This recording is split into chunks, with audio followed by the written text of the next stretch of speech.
پیار کرتے ہیں, آپ کا بھلا چاہتے ہیں. پتہ نہیں کہاں چلا گیا ہے سارا پیار. آپ کو پتہ ہے ان کی شادی سے پہلے نا میں لاڈلی ہوا کرتی تھی. میرا حکم چلتا تھا گھر پہ. میں ایک ابھی چیز منہ سے نکالتی نہیں تھی کہ مجھے وہ مل جاتی تھی. کوئی بھی کھلونا چاہیے ہوتا تھا, کوئی بھی چیز کھیلنے کے لیے چاہیے ہوتی تھی, فوراً مل جاتی تھی. اور اب بھائیوں کی جب سے شادی ہوئی ہے نا, بچے پیدا کر کے پکڑا دیے مجھے. کہتے ہیں لوگ کھیلو اب ان کے ساتھ. آئی سی. آپ کو پتہ ہے خود کبھی جوڑی تیار ہو کے ڈنر کرنے جا رہی ہے, کبھی مووی دیکھنے جا رہی ہے, کبھی منی ہنی مون ٹور پہ جا رہے ہیں, اور بچے میرے اوپر تھوپ دیتے ہیں. اور آپ کو پتہ ہے واپسی پہ یہ بھی نہیں کہ اس ننھی معصوم جان کا تھوڑا سا خیال آ جائے اور کوئی اچھا سا گفٹ ہی نہیں آئے. مطلب بیبیز کے لیے میں معصوم اور ننھی سی جان. وہ جو مخلوق میرے اوپر چھوڑ کے جاتے ہیں ان کو معصوم کہہ کے آپ معصومیت کی توہین کر رہے ہیں. رو رو کے میرے کان کے پردے پھاڑ دیے انہوں نے. آپ کو پتہ ہے اونچا سننے لگ گئی ہوں میں. لیکن دیکھیں میں اور میری آڈینس نارمل سنتے ہیں, پلیز کام ڈاؤن. پیچھے میں ان کے ڈائپر چینج کروں, پوٹیاں صاف کروں, فیڈر بناؤں, یہ سب کر کے میری مت وجی ہوئی ہے, اور آپ کہہ رہے calm down. I can not even sit down. میں آپ کا دکھ سمجھ گیا ہوں. آپ ایک ان پیڈ بیبی سٹر کے فرائض سر انجام دے رہی ہیں. بس غلطی ہو گئی مجھ سے. ہمارے خاندان کا پہلا بچہ پیدا ہوا نا, تو مجھے بہت ایکسائٹمنٹ ہوئی نا. میں نے ایکسائٹمنٹ میں اس کو سنبھالا, اس کے ساتھ کھیلا. جب یہ سب لوگوں نے دیکھا, لوگوں نے کہا یہ تو بہت اچھے بچے سنبھالتی ہے. بس پھر میرا پورا خاندان بچے پیدا کرنے والی مشین بن گیا. لو پھر ہور پھڑو ہول سیل کے حساب سے بچے پیدا کر لیے سب نے. دیکھیں یہ بھی ایک سعادت کی بات ہوتی ہے. سعادت نہیں, عادت کی بات ہوتی ہے. اور میرا نا سب کو یہ کہنا ہے کہ کبھی بھی کوئی کام کرے نا تو اسے ڈھنگ سے مت کرنا, ورنہ ساری زندگی وہ آپ ہی کے سر پہ رہنا ہے. یہ کیا ایڈوائس دی آپ نے؟ میں آپ کو بتا رہی ہوں. آپ کو پتہ ہے ایک بار میرے ساتھ کیا ہوا. امی بیمار تھیں, گھر پہ آ گئے مہمان. غلطی سے جا کے میں نے ایک اچھی چائے پلا دی ان کو. آگے آپ خود سمجھدار ہیں.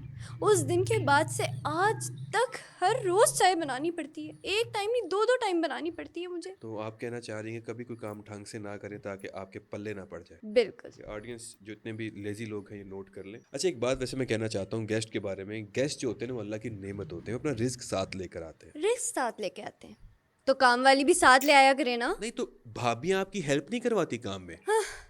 کروا ہی نہ دیں بھابھی ہیلپ. پہلا بچہ بھی گود میں ہوتا ہے کہ دوسرے کے لیے اپلائی کر دیتی ہیں, اور پھر کہتی ہیں سمیرا ڈاکٹر نے نا مجھے کام کرنے سے منع کیا ہے تو ذرا تم کر دو. بس سارے کام میرے پلے پڑ جاتے ہیں. اچھا آپ کے امی ابو کیا کہتے ہیں اس سارے سچویشن کے بارے میں؟ انہوں نے کیا ہی کہنا ہے. میں تو اپنی دل کی ساری باتیں اپنے امی ابو سے کرتی ہوں. اچھا آپ کو ایک بات بتاؤں, آپ نے کسی کو بتانی نہیں ہے. ڈونٹ وری, کسی کو نہیں بتائیں گے. صبور یہ کیمرے بند کر کے. جب میں امی سے بات کر رہی ہوتی ہوں نا تو دروازے کے پیچھے کھڑی ہو جاتی ہیں اور میری ساری باتیں سنتی ہیں. کوئی پرائیویسی ہی نہیں رہی میری اس گھر میں.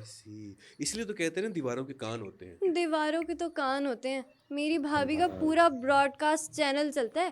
جو بات سنتی ہے نا جا کے اپنے فیملی گروپ میں پھینک دیتی ہیں. آئی سی.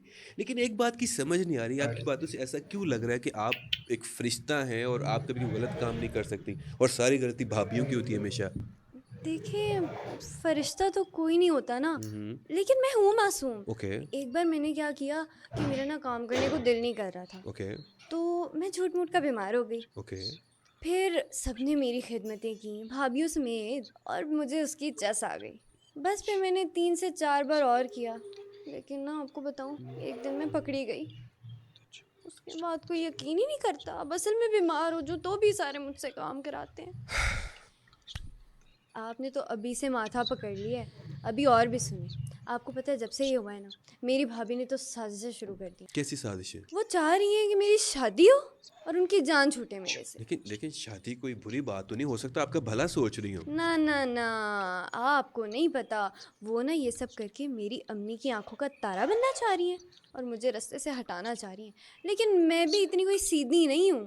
اپنی جگہ کسی کو لینے نہیں دوں گی. اپنے حق کے لیے میں لڑ سکتی ہوں. کون سی جگہ؟ میری امی کی نظروں میں جو میری جگہ ہے, پہلے ان کے بچوں کی وجہ سے جو میں لاڈلی تھی وہ جگہ چلی گئی, اور اب میری امی کے ساتھ بھی وہ بنا کے مجھے نکالنا چاہ رہی ہیں. اچھی بات ہوتی ہے نا, ساس کی جو بہو اگر بیٹی بن جائے تو اچھی بات نہیں ہے. جی نہیں, بیٹی ایک ہی کافی ہے. میں ہوں نا, میں کافی ہوں. وہ اپنی امی کی بیٹی بنے جا کے. میری امی میری امی ہے.